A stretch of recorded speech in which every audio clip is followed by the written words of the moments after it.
The opinions expressed by the host and guests in this show are not necessarily the views of Children's Health Defense.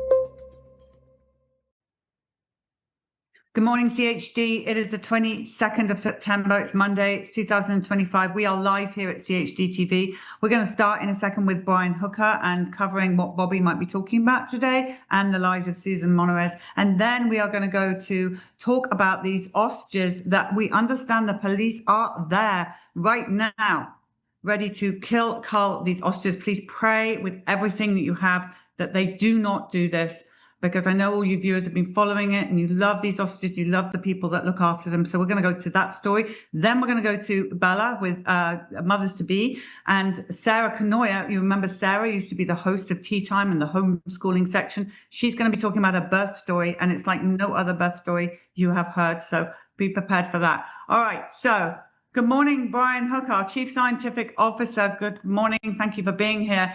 So we understand today there is going to be a big announcement. Yes. At around 4 o'clock Eastern time today, Trump administration to link Tylenol use to the risk of autism is what we're hearing. President Donald Trump plans to announce today that using Tylenol during pregnancy could contribute to autism risk and will advise pregnant women only to use it. And I don't know what it goes. Look, there's no way that Tylenol caused Billy's autism. I'm sure it didn't help. Right. No way it was the MMR that was the loaded gun that shot my child into that big seizure. Well, I'm afraid that they're ignoring the elephant in the room, and it's really too bad. And I think that's going to be very off-putting to many people, myself included, that they're snubbing all these individuals who saw with their own eyes what happens after vaccination with their wonderful special children regressing into autism. We saw the same thing with my son with his 15-month vaccines. Did Tylenol play a role? Yeah, probably. But let's look at all of the stressors. I think that this is a premature announcement. I wish that they would have just rolled something out later, or just, told us, leveled with us. They're still looking at it. I mean, the scientists at HHS that are working on autism causation don't even have access to the vaccine safety data link yet. So, the jury is out as far as they're concerned on vaccines. And so why are we doing this? So that's the situation. The situation is they're still working on the vax studies or whatever it is they're doing. They haven't got the data in. So they're going to come out with this announcement that Tylenol is not helping. But it's not, it bothered me yesterday when I heard Trump speak at Charlie Kirk's funeral. It bothered me that he said 1 in 31 boys are born with autism. They're not born with autism. Okay, so that terminology needs to be corrected, Trump. And look, I'm not going to mess around with this. We love Bobby. We know Bobby knows the truth about the vaccine. So whatever's going on here is not okay by us. No, it is absolutely not okay. Children aren't born with autism. There are cases of children who, are developmentally delayed and didn't regress. But, according to the Ozanoff study in 2019, 88% of parents surveyed and professionals surveyed said that their children regressed from some point of development. Okay, so there was some level of regression. Frank regressive autism, where children are developing normally and then show like a regressive phenotype, meaning that they regress after normal development. That's at least 30 to 40% of all autism, and 88%, may develop normally, may develop not normally, but do show some type of regression. And so you cannot, you've got to watch your verbiage on this. I'm hoping that President Trump just misspoke.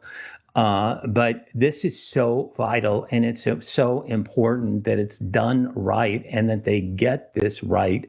And they need to start cleaning up their mess. I mean, Tylenol is an easy out. It really is an easy out.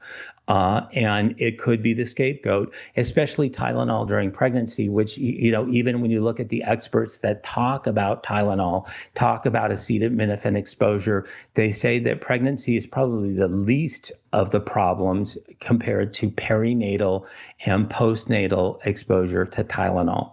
It doesn't explain enough. It's an easy out. It gives Kenvue, the makers of Tylenol, an easy out. It gives the pharmaceutical industry an easy out, and it gives vaccines a pass. And we do not believe that, and we do not want that to happen. No, so just to make it absolutely clear to everybody listening, we don't know what Bobby is going to say today. We assume that, I don't even know if he's going to mention the V word, but whatever, please know this, Children's Health Defence will continue to fight for the truth. I have never on my bus tours and my thousands of interviews that I've done heard someone say, my child took Tylenol and regressed into autism. Not once did I hear that. So we stand up for you, the people. Absolutely. We are here basically to hold everybody's feet to the fire. I mean, it's not a select society where different people get a pass. Nobody gets a pass. I don't get a pass. Polly doesn't get a pass.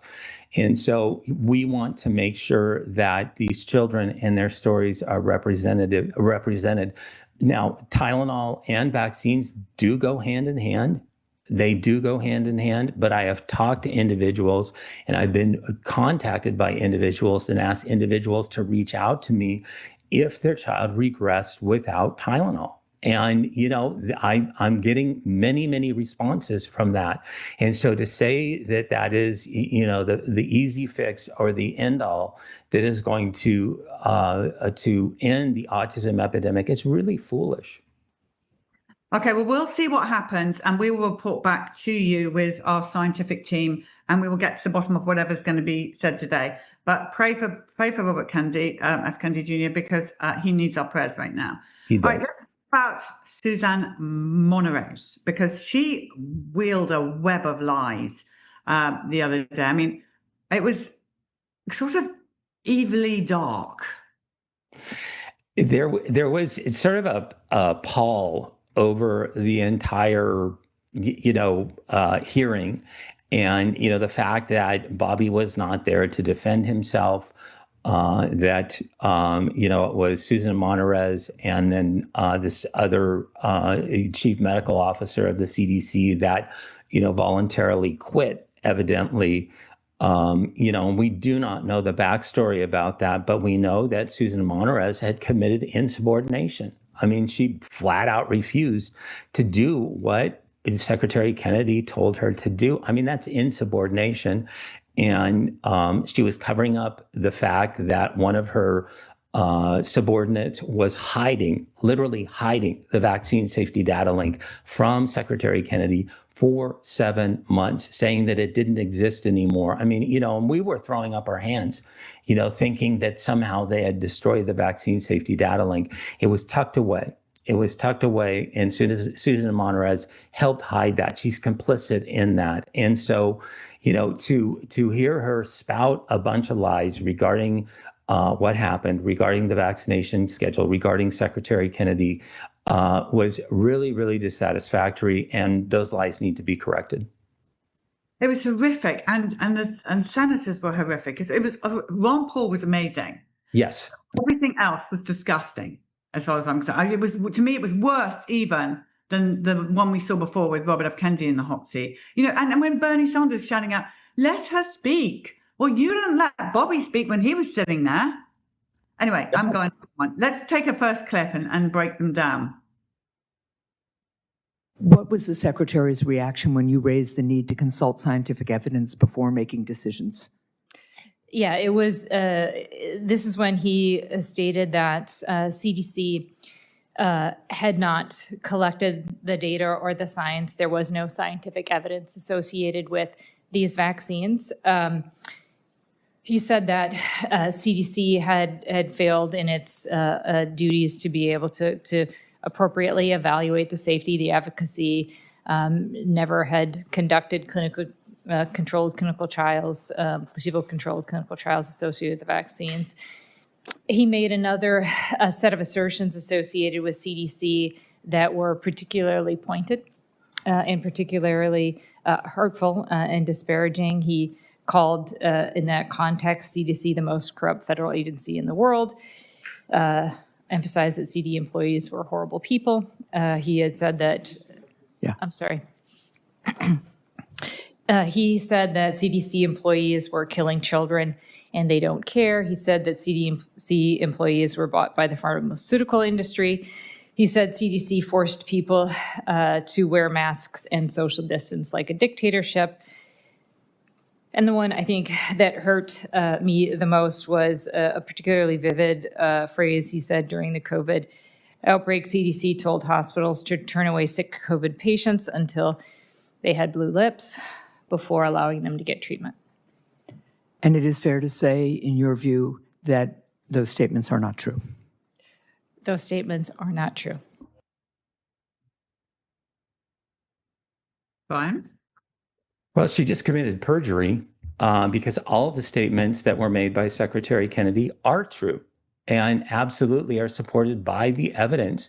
The CDC is a captured agency. They are the most corrupt agency probably on the earth. I mean, rivaling the World Health Organization and associated organizations like UNICEF. But this is just, her recitation of the truth was, I'm sorry if the truth hurts. It is the truth.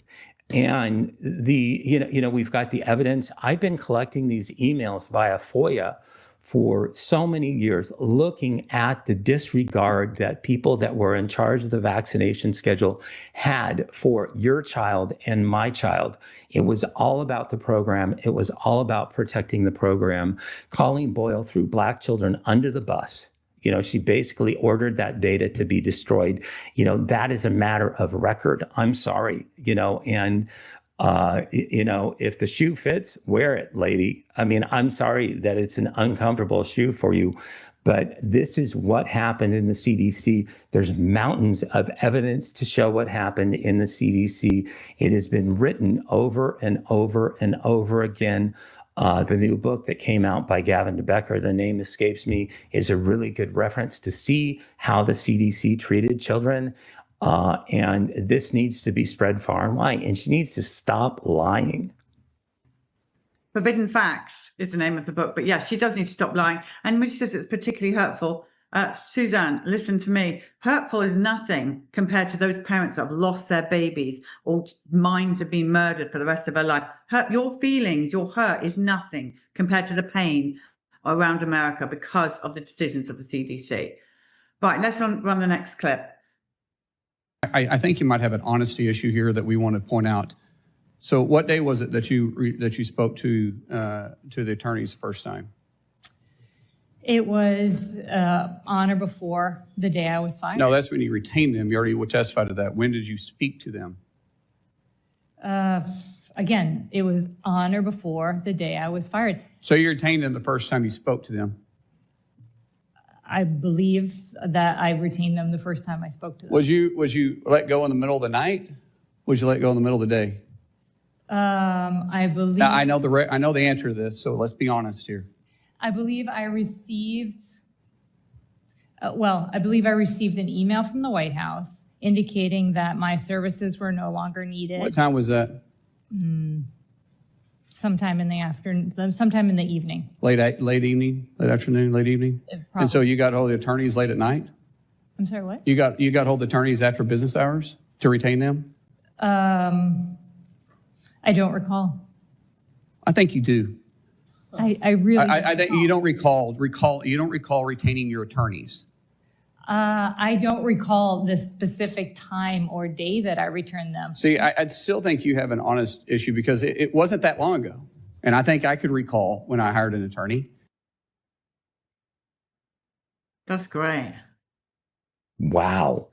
The selective memory of something as major as being fired as the CDC director, and then the sequencing and the timing of retaining an attorney. I mean, that blows me away. I mean, what a bold-faced liar, and caught in the middle of, her hand is in the cookie jar, and saying, "Oh no," it's like looking at a toddler. It's almost humorous if it wasn't so tragic that this individual was leading, this federal agency that's so important and so important to clean house in. Yeah, I mean, I don't know how she can live with herself, how you can just tell the truth and be done with it. All right, let's run another clip.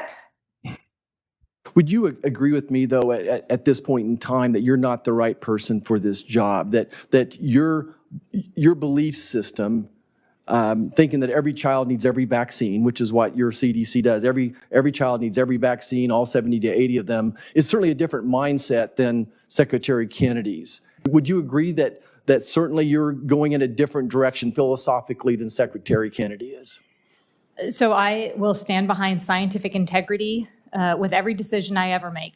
If I am put in a position of having to say, I will cede scientific integrity to retain my job, then I am not the right person for the position. I believe that we must have science and evidence to support the best decisions for our children and others who would benefit from vaccines. So I think here's the biggest difference in philosophy that I see, is that I think the CDC is the cause of vaccine hesitancy, that you are the problem, that because of COVID and you're forcing these vaccines on people that weren't ever really proven or justified, that the benefits didn't outweigh the risk, and you all sat there with your hands in your pockets and you let that happen.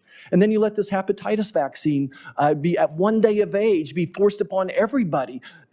And all of a sudden, the moms and the grandmas never trust you because you're trying to force a vaccine that's not necessary at day one. If you're going into nursing school, medical school, absolutely, you should consider that hepatitis vaccine. But basically what the CDC does is act like a mandate. And you force doctors that don't agree with you to kick patients out of their clinics because they don't want their child to be exposed to a vaccine that was approved after just like 140 patients took it, being followed up for 5 days.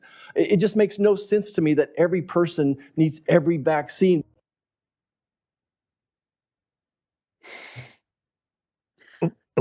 You can say science as many times as you want to, and you can say the word integrity as many times as you want to. Just because you invoke those magic words doesn't make them true. I mean, and we've heard this over and over again from CDC officials. This is evidence-based. This is science. The science is so flimsy. I mean, it's like tissue paper. You can see right through it. You can cut right through it. And, again, they invoke this terminology and these talking points as if they're the Stepford wives from that movie in the 1970s. They're all, under some type of spell or dazed and confused that when somebody says vaccines, then they perk up. Well, you know what? We have more clips, but I've had enough of Suzanne Monarez, actually. It's getting on my nerves. We don't need any more of that. She's gone. Goodbye. Right. You coming back. See you later. But we've just got a couple more minutes left. I just want to go back to what we are, because I think that's what's on everyone's, outside of the Ostrich, what's on everyone's minds today is what is Bobby going to say? And I know we don't know, but is there any chance it's going to bring up vaccines at all? Any chance? I am hopeful that he will talk about vaccines and vaccine components. I would really love for that to happen. And I know that, talking to folks on the inside, that this is really going to be a series of announcements that are rolled out regarding autism causation. This is not the be-all, end-all. Now, I think that what Secretary Kennedy needs to establish is that they're working based on the evidence that they've analyzed so far. This is the, if they're going to roll out prenatal Tylenol, which first of all, I think that's the wrong period of exposure to be rolling out. I'm going to be raising holy whatever in order, to make sure that they stay on focus. But they need to be honest. They need to say what they do know, what they don't know, what they're still investigating. And again, the body of evidence regarding vaccines and autism is so thorough and so complete. Oh my goodness, I hope they say something. Well, we'll be watching. So everybody, remember to sign up for your CHD TV text alerts. It's completely free. So it'll be a breaking news text alert around 4 o'clock Eastern time today. We'll watch it together. We'll break it down together. Brian will be back on. If not Brian, Carl Jablowski will be back on to talk us through what on earth just happened. And hopefully Bobby will do the right thing. But I just want to reassure everybody out there, Bobby does know the truth about what happened to our children. So I don't know what kind of pressure he's under. I can't even imagine. But he does know the truth of what happened to our children. Absolutely. And he will continue to fight for the truth. I know there's tremendous pressures that he is under that I can't even imagine, the type of pressure that he's dealing with. And so, I would reserve judgment. It's really easy to attack the messenger, but there are a lot of forces behind that he's fighting against every day. Right. And also to say Tylenol is poison, by the way, just so you know. I just heard a couple of hours ago, Tylenol has aluminum in it. I don't know anything about that, but we will do some more research on that. Someone just told us that. So there is an issue, but I still, again, I say to you, I have never done a story where Tylenol has made my child regress into autism. So there's that. Brian Hooker, I know you're really busy because you are writing something very important right now. So I'm going to let you go. Our Chief Scientific Officer, thank you for all you do and being on this morning. Oh, thank you so much, Polly. We'll talk soon, okay? Yes, we will. All right, everybody. Well, now let's go straight to the ostriches. Good morning. Thank you for being here. What is happening as we speak, Connie? Well, things change by the minute. Yesterday, we were so hopeful, but this morning, hundreds of RCMP, police, task force have mobilized and moved in on the farm. So Katie herself and her mom, Karen, and business partner, Dave, are actually in the pens. Because if they're going to start firing, they've got to know there's humans in those pens. Right. This is just the most ridiculous thing that's happened in this country that I can recall. And I've been around for several years, but our country is lost. Connie, let's just talk about why they would want to kill these ostriches, because there's something way sinister and darker here than you can even imagine. This is a scientific experiment. Tell the people about it. So yeah, back in 2020, I believe it was, they had some birds that had been sick and they lost about 10 of them. At that point, the vet had taken a tissue sample and said it was Pseudomonas. So when the birds got sick in 2024, it was the same symptoms and they started treating for Pseudomonas. But, backtrack a bit. After COVID, they hooked up with a scientist in Japan who was testing ostrich eggs for antibodies. So through all of this now, they tested some of the eggs in 2024 and found that the ostriches had developed natural immunity to COVID-19, to H5N1, and many other diseases.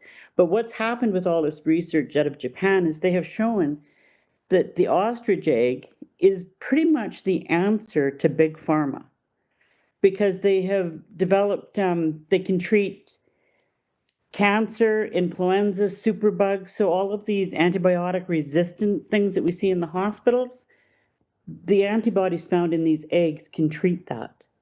So instead of harnessing this gift, the Canadian government is moving to destroy it. And why? Because this could put a huge dent in big pharma.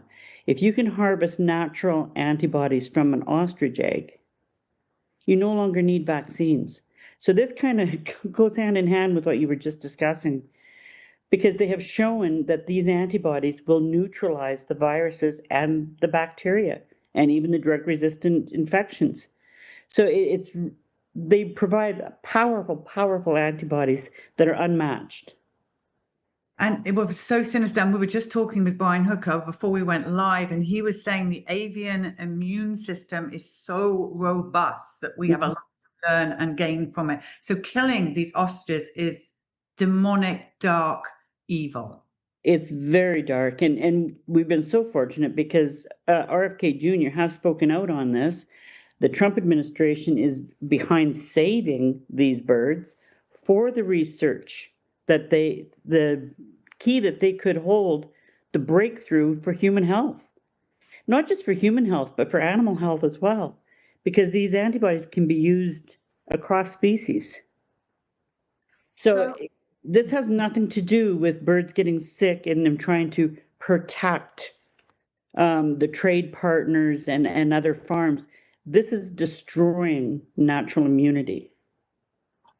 Let's talk about these ostriches like we did, because we had a little chat before we went live, and it was very disturbing when you said, because I said to Connie, I said, what are they going to do? They're going to go in with a gun and kill one, and then the rest are going to panic and run, or whatever the ostriches do. But I mean, it's just, you said already helicopters are getting them into a state. Talk us through it. Well, a couple of days ago, they had helicopters circling around, and I'm sure what they were doing was mapping out their patterns of what they're going to do. But just the noise of the helicopters spooked the ostriches. And of course, fight or flight, they can't fly. So they started stampeding, and one ran through the fence, broke its neck, and killed it. So when they converge on them now with hundreds of task force, and it's going to be so much chaos. If you want, I could give Katie a call now and see if she can do a live update from the pen if you'd like. Absolutely. Do call her in. This is live TV, everybody. So who knows what's going to happen. But there's such, I'm just going to chat away while Connie's trying to call her, but they're such beautiful birds. They're so majestic. I don't know a lot about them, but I just look at them and I just think, and also apparently they live for a long time. Connie was saying some of them are like 35 years old plus. And Katie, who is around the same age, has been with these birds. Katie, I've got Polly on the line here if you want to just do a live update of what's going on. Well, live on CHD TV right now. What can you tell us what's happening, please? Hi, we're 135 kilometers away from a major city. We've been under quarantine for 9 months. 250 days healthy animals that have lived decades. Our oldest ostrich is 35. We have therapeutic, innovative research that can cure diseases and viruses with the antibodies in these ostriches' eggs. We have been fighting, doing the proper legal, judicial system.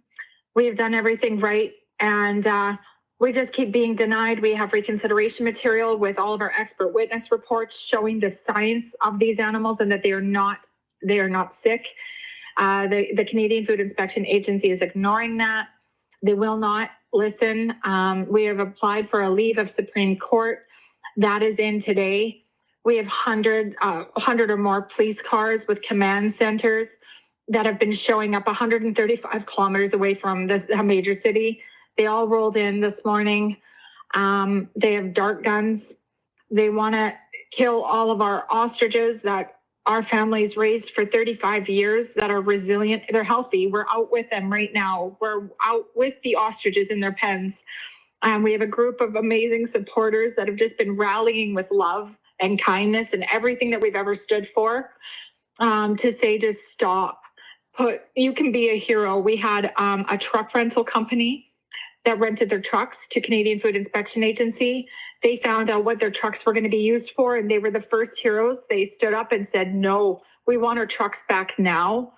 And then now we're asking Nucor Environmental Services.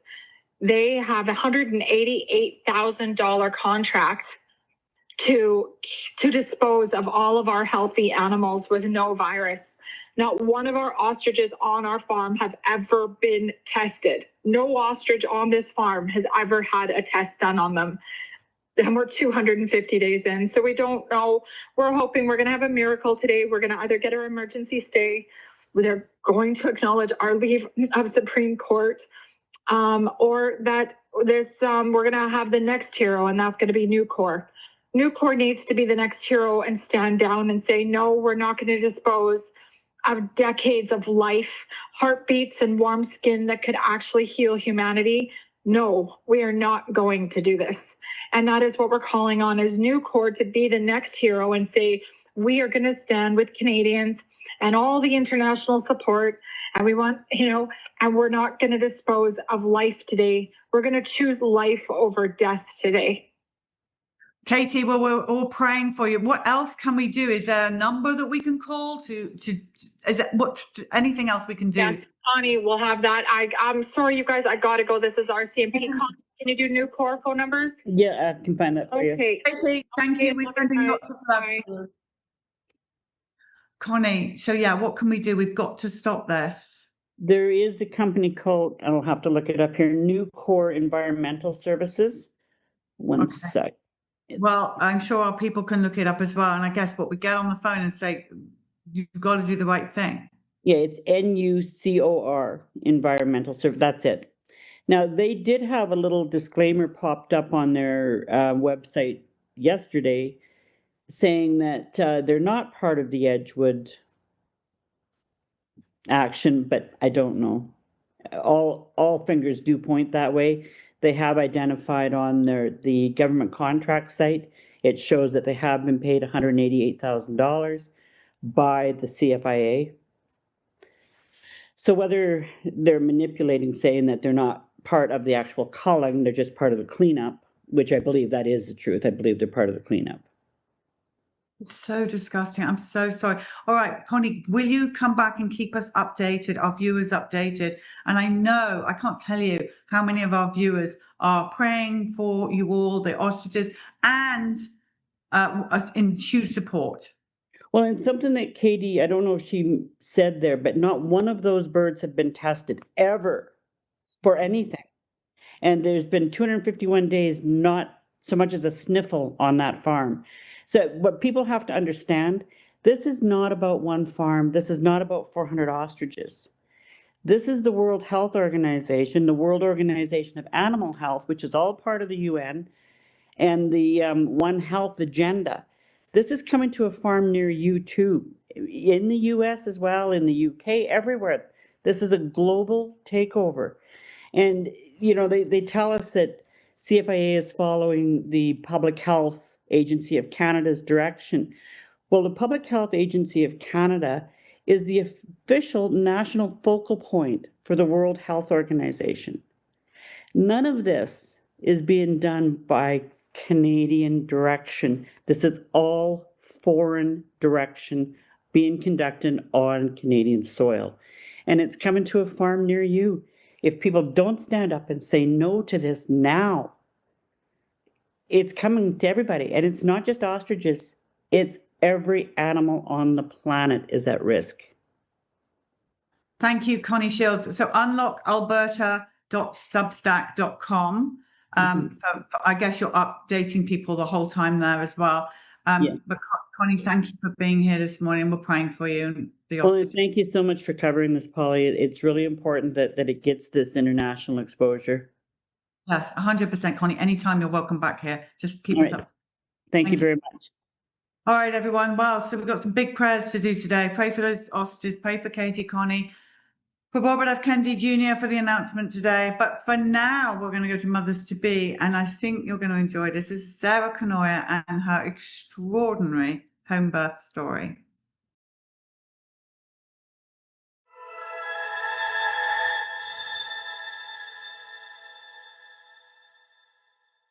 Good morning, CHD. My name is Isabella Yon, and welcome to our Mothers to Be segment, where we chat all things from fertility and preconception, pregnancy, birth, and postpartum. I'm so excited to be joined by the wonderful, wonderful Sarah Kenoyer today, who is just such a wise mama, from everything from homeschooling, which you may know her from her show on homeschooling. But today we're really primarily going to be focusing on birth and motherhood, because Sarah just had a sweet baby. So welcome, Sarah. Thank you. Thank you so much for having me. So for people who don't know you, I know obviously some of our viewers may have seen your show, but for people who don't know you, why don't you start by just telling us a little bit about yourself and your sweet little family? Absolutely. Yeah, my husband and I have been married for 19 years.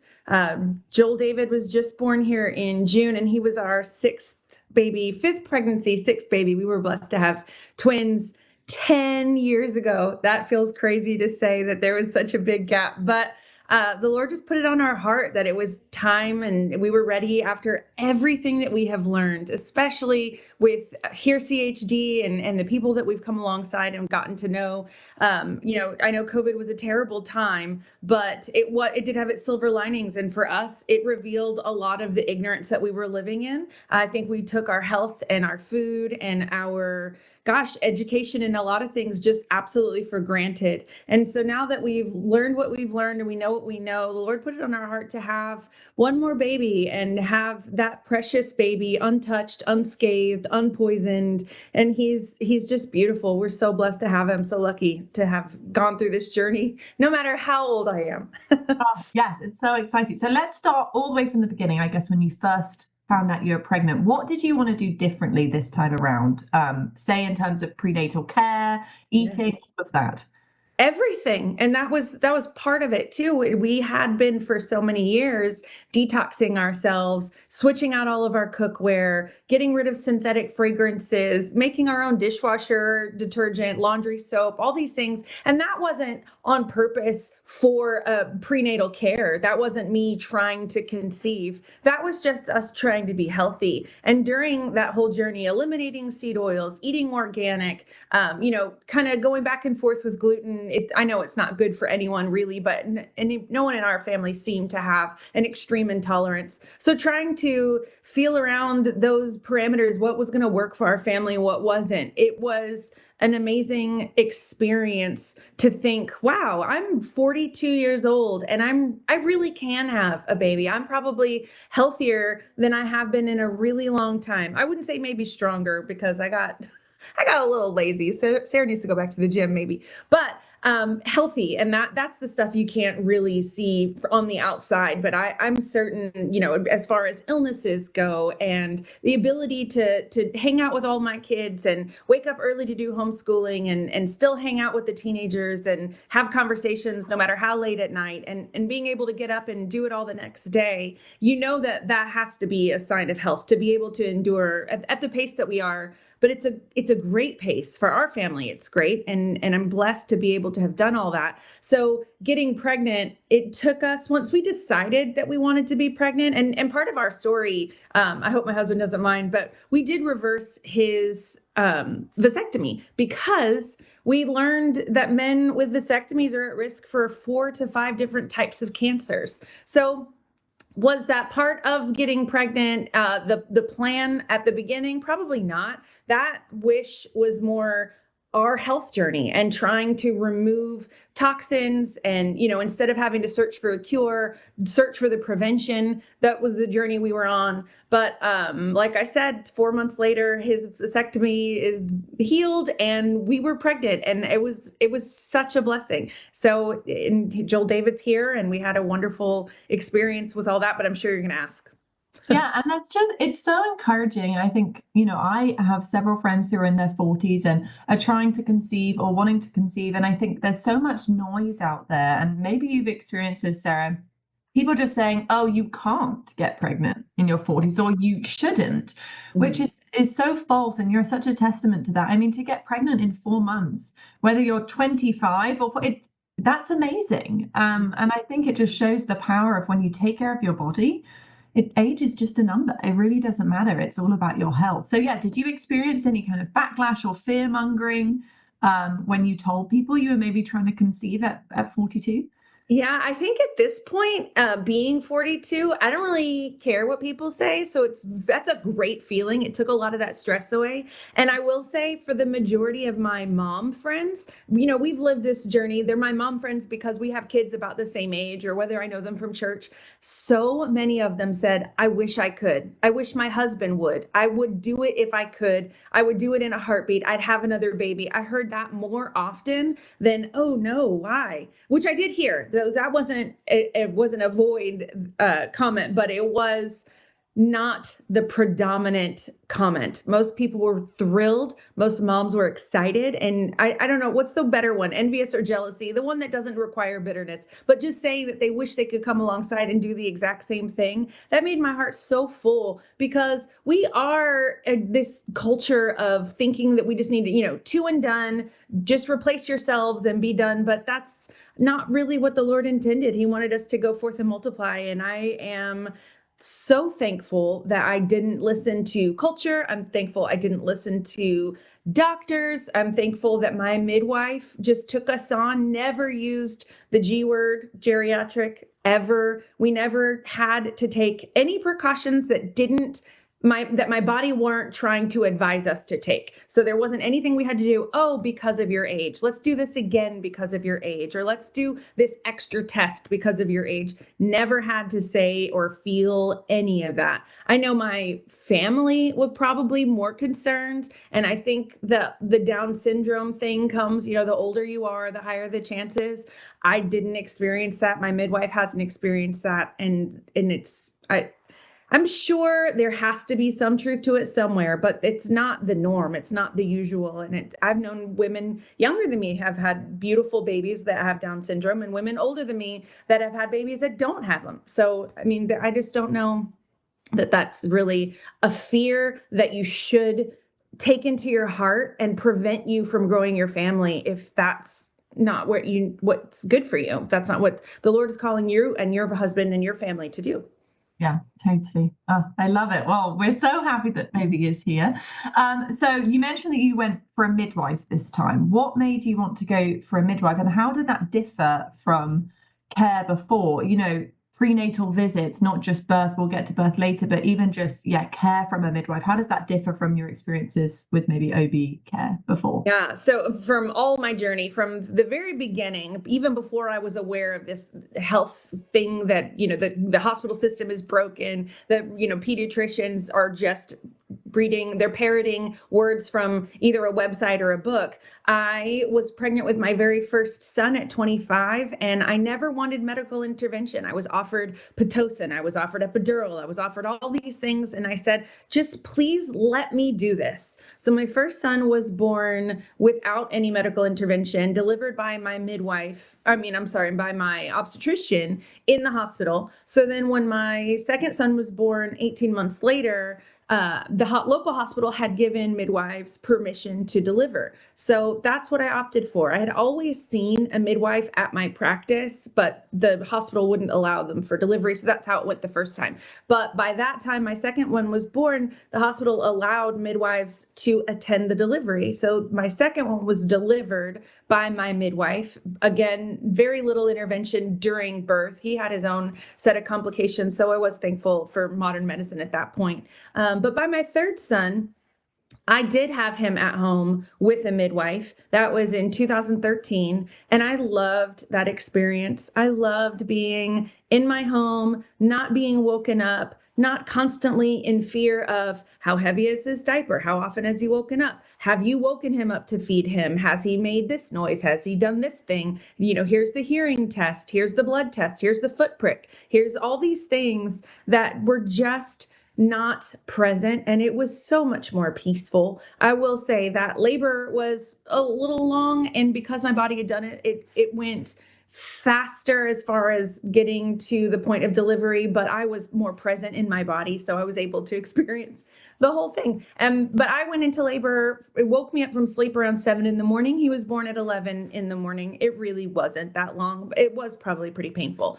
But by my fourth pregnancy, it was twins, and my midwife wouldn't take me again. And I understand that there are some medical reasons for that. That midwife that I had used with my third son, it was out of practice though by the time this pregnancy happened. And my new midwife, she's amazing. She's actually been a guest with Dr. Paul Thomas. Her name is Sally Gonzalez. If you're in the Austin area, give her a shout. She's amazing. To be in her office and say, I would have taken you with twins, was just one of those moments where, shoot, but that's okay. It all works out the way it's supposed to. The twins are happy, healthy, big and strong. They're 10 years old and they're doing amazing.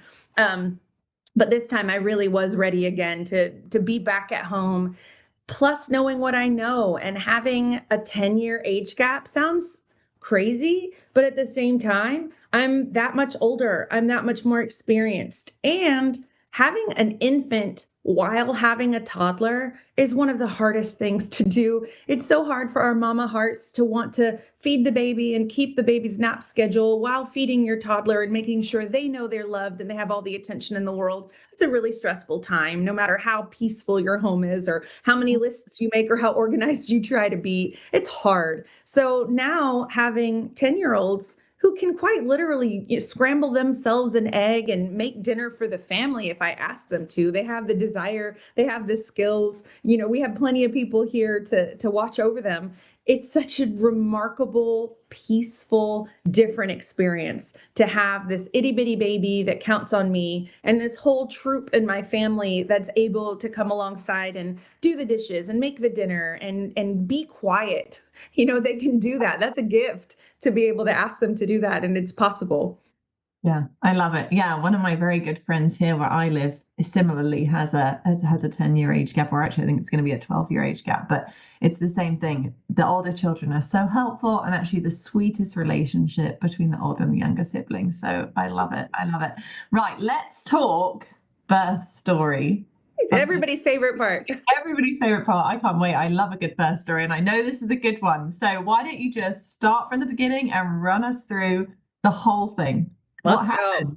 Yeah, I tend to be a very impatient person. It's embarrassing to admit that, but I do tend to be very impatient. So my first son was born 16 days early. So here I am, my 6th pregnancy, I'm ready. And 2 weeks before my due date, I'm like, all right, this baby is going to come any day, any day. He didn't come till 41 weeks and 5 days. So that was a little bit of what's happening. And people try to make you feel better and say, oh, he's just so happy in there. You've made such a good home. He's getting so big and strong. You're going to be thankful for that time. And meanwhile, you're just getting heavier and things hurt a little bit more and it's harder to sleep and you're anxious to meet your baby. And so that's about where I was. And then you just kind of give up. Okay, Lord, you take it. He's coming when he's coming. I'm going to stop walking him out or doing the curb walks and the squats every day and drinking the raspberry leaf tea. I tried everything. And it just, you have to kind of just give it and just be at peace. And so that's kind of what we did. It was a Friday night. I know that because our family does pizza nights. And it was about 9, maybe 8:30 at night, where I was in a warm bath, just trying to relax. And I felt the first tickle of ooh, that could be a contraction. That's different. That's not Braxton Hicks. And so I rushed myself out of the bath to make dinner of all things. My husband hadn't eaten yet. And I said, if he's coming, we had a watermelon that I still needed to cut for the twins and a pizza that I needed to make for my husband. As I'm there in the kitchen, kind of swaying my hips and taking my breath away with some of the pain, Bella, it went so fast. I kid you not. At 8:30, tickle in the bathtub to full-blown contractions by 11. I mean, I was in pain, taking my breath away. We called the midwife, who happens to live probably about 45 minutes away from us. We called her at that first tickle of a contraction. Hey, I think it's starting. And her best advice was just try to get some rest, which is great advice. If you're going to have a 10-hour, 12-hour labor, it's great advice. I laid down after the pizza, obviously, and texted her a few minutes later. I said, there will be no rest. This hurts. This is not slowing down. I am not able to rest. And so she said, okay, just keep us posted. 5 minutes later, I said, you're posted. We're done. He's coming tonight. You should get your stuff, pack up, get on your way. So then she said, okay, just try to relax and get in a warm bath, because that was part of our plan, whether or not we were going to have a water birth. I'd never done that before. When I had my 3rd at home, I was just in the bed and it was lovely and fine. I'd never been in the water before. And so she asked me to get in the water. I get in the water. My husband's there with me. And he is saying, he's going to get some things ready for the house. And I was like, you're not going anywhere. He's coming. And he looks at me and said, what? I said, no, I'm going to have probably 2 more contractions and he's going to come. And so he gets on the phone with our midwife who hadn't made it yet. She's 20 minutes away.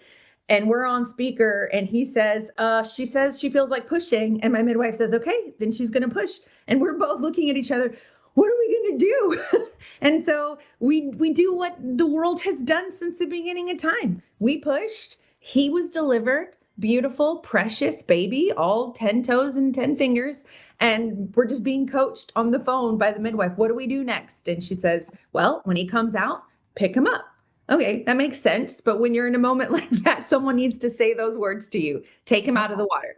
Okay, so that's what we did. And we laid him on me. And obviously I'm not hospital trained, and he wasn't screaming like you see in the movies. Well, you learn later that's because the babies are shocked into a cold, sterile environment where the doctors are probably, pulling him around or quite literally hitting him on the back to get them to breathe quickly.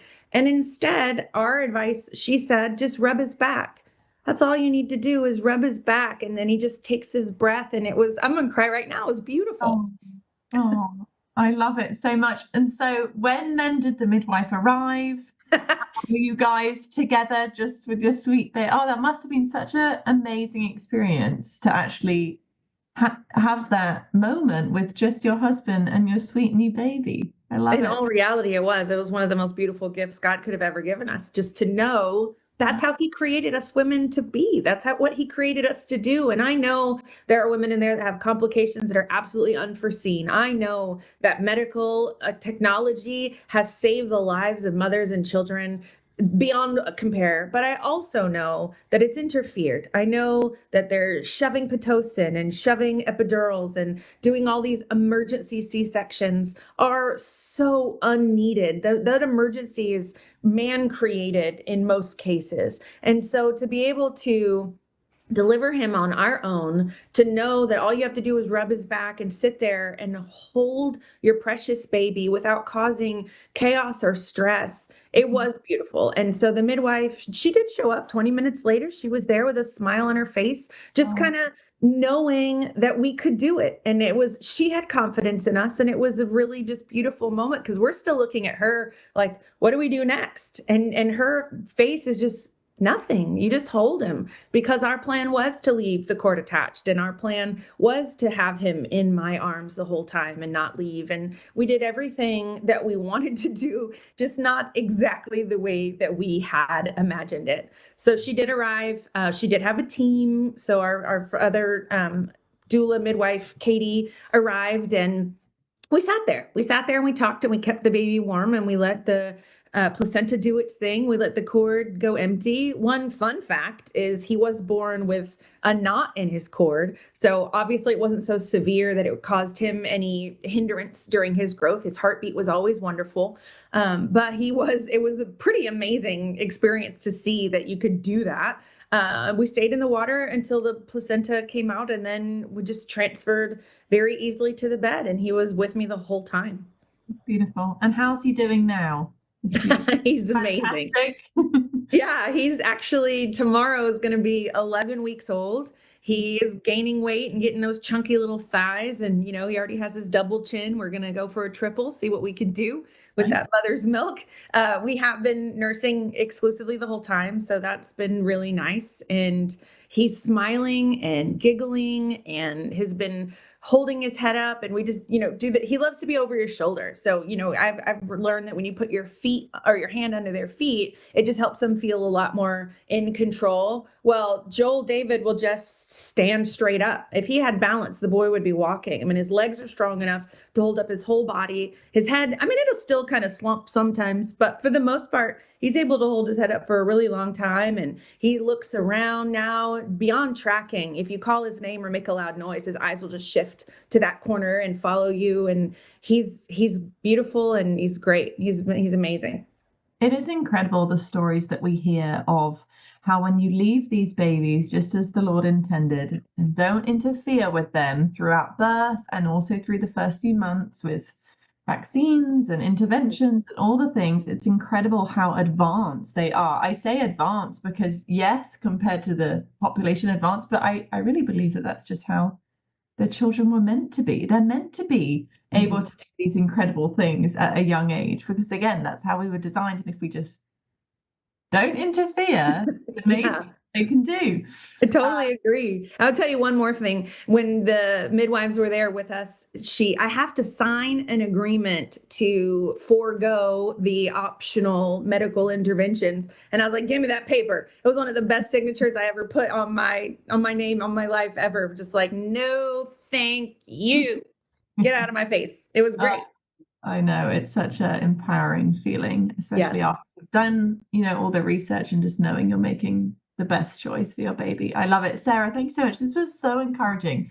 We always end our segment with sharing some advice. A lot of the people who watch Mothers to Be are brand new mamas, either in pregnancy or about to give birth, or even in that kind of postpartum thickness, and just navigating it all for the first time. Do you have any advice for new mamas on any motherhood topic? You're such a wealth of knowledge, so whatever you want to share.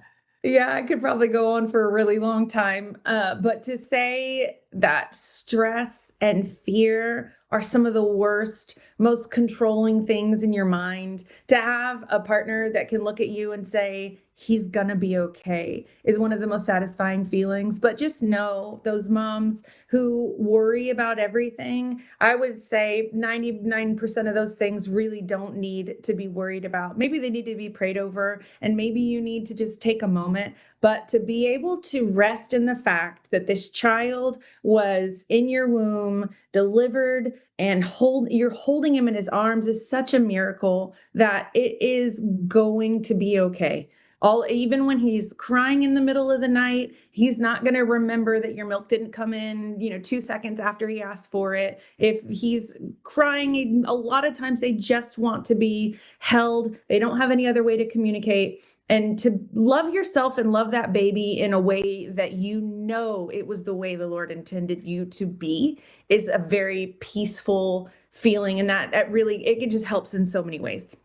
I love it. I so agree. And that's even something that I've learned from when I was a first-time mum and stressed about all the things. Surrender it, let it go. And it was such a beautiful experience being able to do it again with another child. Absolutely. Not worrying about all those things. So I 1000% agree. Thank you, Sarah, so much for being here. And thank you guys for tuning in. If you have any questions for Sarah or for me, please contact us. We'd love to help you regardless, whatever stage you are in your motherhood journey. We are here to help in any way we can. Yes. Thanks so much. Thanks, Bella. It's okay. All right, we are live. Can you tell us your name, please? My name is Sol Ryu. Your name is what? Sol is my first name, and Ryu. Okay, Sol Ryu is my last name. Yes. Okay, and tell us what you're a social worker during COVID. What does that mean? Well, social workers do lots of things, but what my position was I was embedded in a primary care clinic, and I would get referrals from the doctors when they felt like people had emotional problems that needed to be addressed. So it could be mental illness, it could be people that were dealing with grief or stress or things like that. And that was my job as a social worker there. And so what happened? Talk to us about, tell us your story. Well, one day we were told we couldn't see anybody because there was a pandemic going around, and so it was really a nightmare of information. Mixed information. The head of our health department said, well, kids won't get this virus because it's similar to the cold and they have immunity. And then the next day they'd be saying, you can't see anybody except on telephone, or we had to switch to medical care and emotional care through telephone. And then finally we got the computer.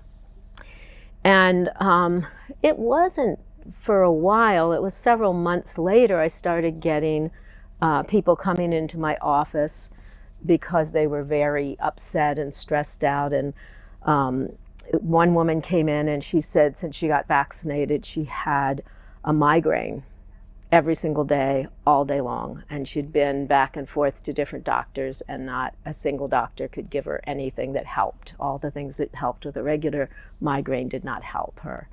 And I said, wow, well, did you report the vaccine injury? Did your doctor? And she said, my doctor said it has nothing to do with the vaccine, but it started the day after I got vaccinated, so I don't believe him. Then I had a woman come in who said that she had woke up one day, like a week after she got the vaccine, I think it was 3 days after she got the vaccine. She woke up and she couldn't breathe. So she went to the ER and they diagnosed her with a heart attack. And she's like, well, I didn't have a heart attack, I just woke up and I couldn't breathe.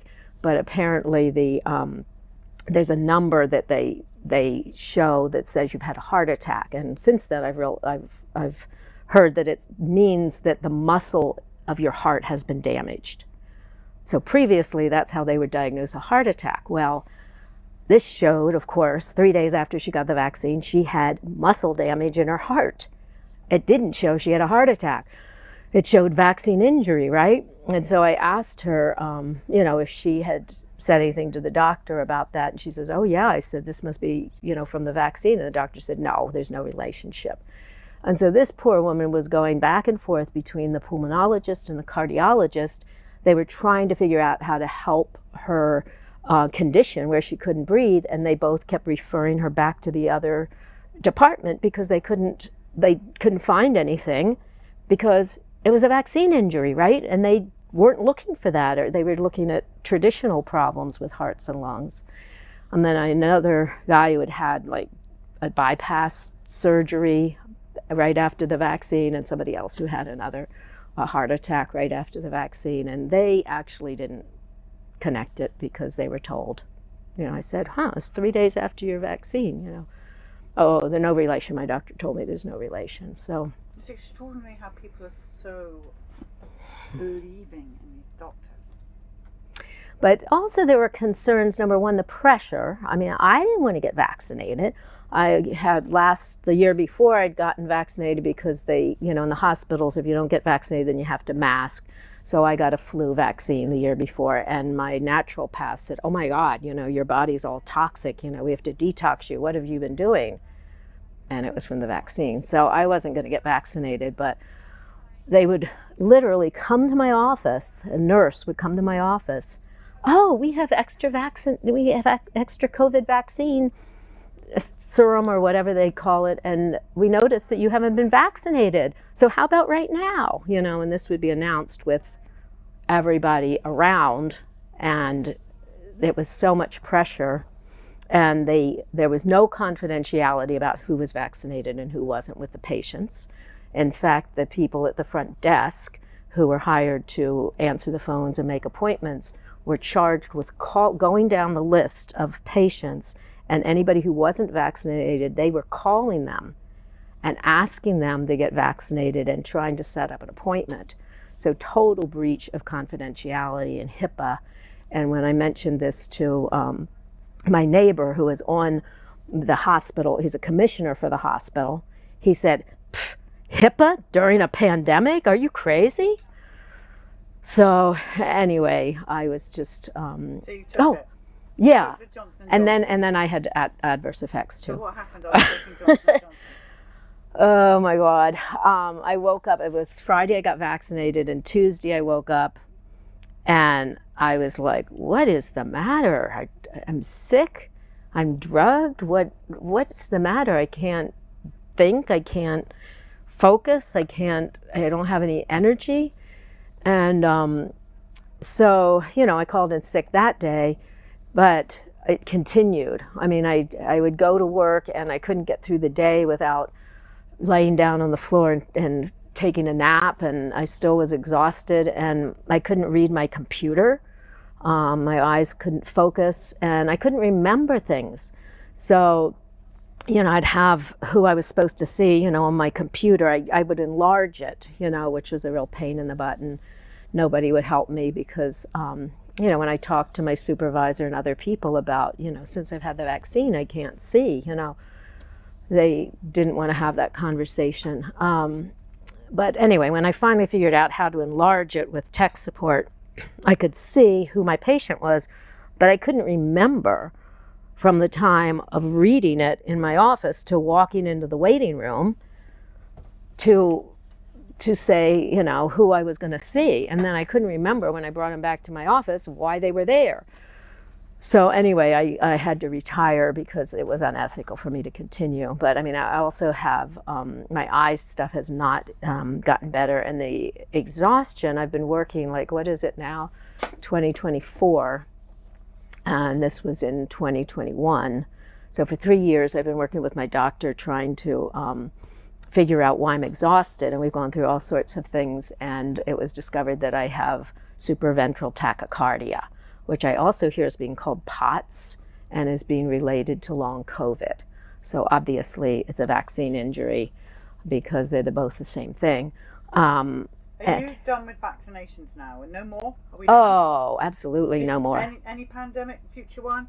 Any scaremongering? Any job? You will not take a vaccine?